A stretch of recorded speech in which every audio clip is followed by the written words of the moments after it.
Welcome to Telangana వెలుగు. నేను మీ రాజు. Iran Israel దాడి మాత్రం రోజు రోజు పెరుగుతూనే ఉంది. సో ఏ క్షణాన ఏమవుతుందో అని చెప్పేసి ఇరాన్ ప్రస్తుతం భయం గుప్పిట్లో ఉందని చెప్పేసి కూడా చెప్పుకోవచ్చు. ఇటు ఇజ్రాయెల్ కి పూర్తి సహకారంతో అమెరికా ఉంది. సో ఇటు అమెరికా ఇజ్రాయెల్ చేసినటువంటి క్షిపణుల దాడితోటి ఇరాన్ అతులాకుతలం అవుతుంది. సో ఇరాన్ లో ఉన్నటువంటి అణుస్థావరాల పైన లక్ష్యంగా చేసుకుని ఇజ్రాయెల్ దాడులు చేయడంతో ప్రస్తుతం అక్కడ ఇరాన్ అంటే ఏ ఒక్క డ్రోన్ ని కూడా ఆపలేకపోతుందని చెప్పేసి కూడా ఈ సందర్భంగా చెప్పుకోవచ్చు. అసలు ఇరాన్ ని ఎందుకు ఇటు అమెరికా కావచ్చు ఇజ్రాయెల్ నాశనం చేయాలనుకుంటుంది అన్న దానికి మనం ముఖ్యంగా ఒక 4 కారణాలు ఉన్నాయని చెప్పేసి కూడా చెప్పుకోవచ్చు.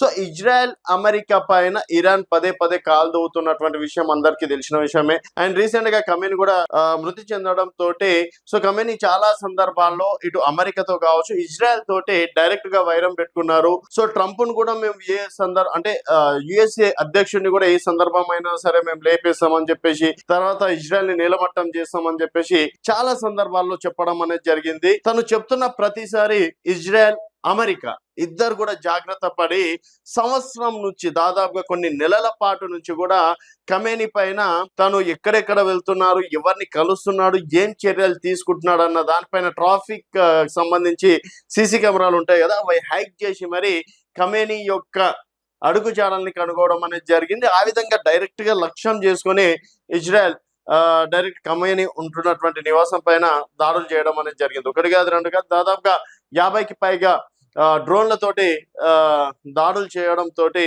ఖమేని కావచ్చు అక్కడ ఉన్నటువంటి కొంతమంది కీలక నేతలు మరణించడం అనేది జరిగింది.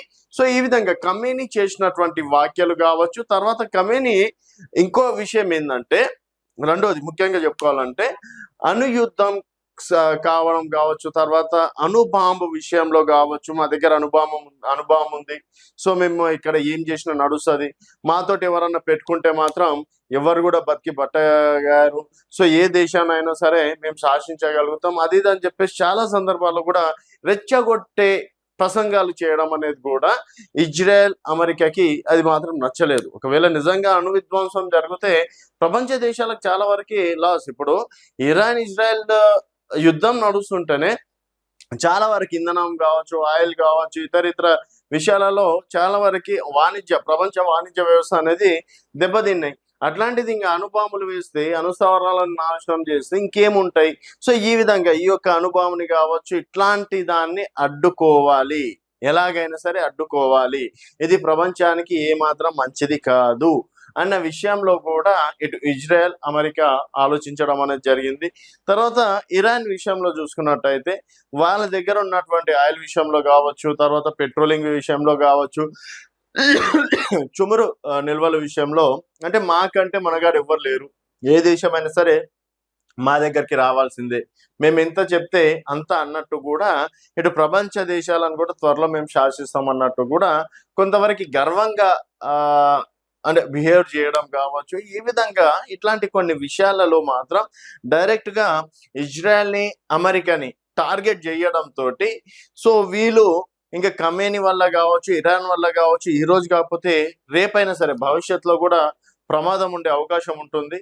సో ఇప్పటికే ఇరాన్ని కనుక మనం కట్టడి చేస్తే భవిష్యత్ తరాలకి బాగుంటుంది అన్నట్టు కూడా ఇటు అమెరికా ఇజ్రాయెల్ రెండు ఆలోచించి ఖమేని విషయంలో కావచ్చు, ఇరాన్ లో జరుగుతున్నటువంటి ఇష్యూలు కావచ్చు, సో ఇరాన్ ని మనం ఏ విధంగా కట్టడి చేయాలి, ఇరాన్ ని ఏ విధంగా మనం దెబ్బగొట్టాలి, సో ఇరాన్ పైన మనము ఒకవేళ దాడులు చేస్తే అణుదాడి చేసే అవకాశాలు ఏమైనా ఉంటాయా, అలాగే అణు విధ్వంసానికి ఇరాన్ చేస్తే మనం ఏ విధంగా దాన్ని మట్టగలపాలి అన్న విషయాలు కూడా చాలా వరకు కీలకంగా ఆలోచించిన తర్వాత ఇంకా డైరెక్ట్ అటాక్ చేయడం అనేది జరిగింది. సో మొత్తానికి 2 రోజుల క్రితం ఖమేని మృతి చెందడంతో పాటు ఇక్కడ చాలా వరకు భారతదేశంలో కూడా కొవ్వొత్తుల ర్యాలీలు కూడా చేస్తుండ్రు. దాన్ని మాత్రం కొంతమంది రాజా సింగ్ కావచ్చు, యాక్టర్ రష్మి గౌతమ్ కావచ్చు, తర్వాత బాలీవుడ్ నటి కూడా వీళ్ళందరూ వ్యతిరేకిస్తున్నారు. సో మీరు ఈ దేశంలో ఉండి పక్క దేశంలో ఎవరో చనిపోతే ఇక్కడ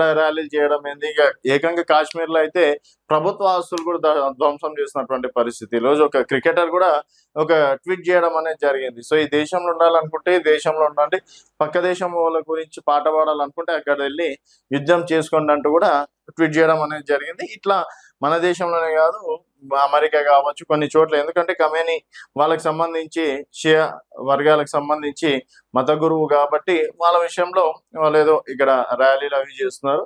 సో మొత్తానికి ఇట్లాంటి కొన్ని కీలక విషయాలు కూడా ఇటు ఇజ్రాయెల్ కి కావచ్చు అమెరికాకి నచ్చకపోవడంతో వాళ్ళు డైరెక్ట్ అటాక్ చేయడం అనేది కూడా జరిగింది.